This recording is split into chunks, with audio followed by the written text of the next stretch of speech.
Yan, nandito kami ngayon sa Starbucks. O, yan o. Yan, Starbucks. So, ito, in-order namin Spanish latte hot. So, ito, ano ba to? Brownies? Yan, brownies.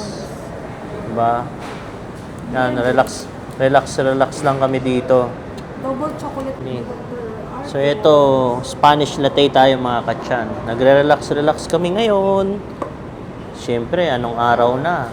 Bukas, Miyerkules na, ang bilis ng araw. Nagpaplano-plano na kami ng mga usaping business ni Mrs. Kachan. Kasi hindi naman tayo habang buhay dito sa kaharian ng Saudi Arabia. 'Di ba?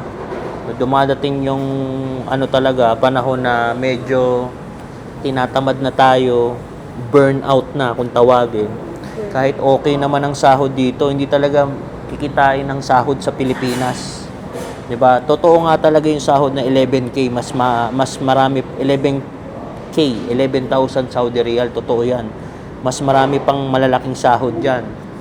Ang alam ko mga sahod is umaabot ng 18 to 20K SR, depende sa profession at saka depende sa kumpanya at saka sa length of service. 'Di ba? Ayun na, hindi ko napapatulan yung mga ganong sahod, 'di ba? Ang pag-uusapan namin dito, yung mga business, kung ano yung mga dapat namin gawin, di ba? Kapag nag-decide na kami umuwi ng Pilipinas. So, siguro, malapit na. Kapag hindi na tayo kailangan ng kumpanya, wala naman tayo magagawa eh. Hindi na tayo kailangan. Di ba? Pero sa akin lang, kung mamarapatin, di ba? Mas maganda mga 2 to 3 years sana, 'di ba? Pero 'di ba, Vision 2030. 'Di ba? Mission Vision 2030. Anyway, malaking tulong naman yung kumpanya sa akin. Napakalaking tulong, malaking ganansya talaga na talagang blessed. Naabot ko yung mga pangarap ko dahil dito sa trabaho dito sa Saudi. Marami tayong konting napundar. Mga napundar natin is mga brief, mga cellphone, mga gadget, gold. Pero wala akong napundar na property na ganun kalaki. 'Di ba?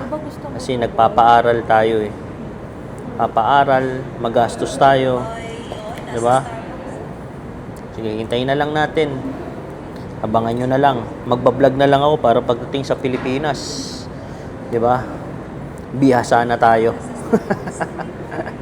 Yan, Starbucks lang muna tayo. Inom-inom.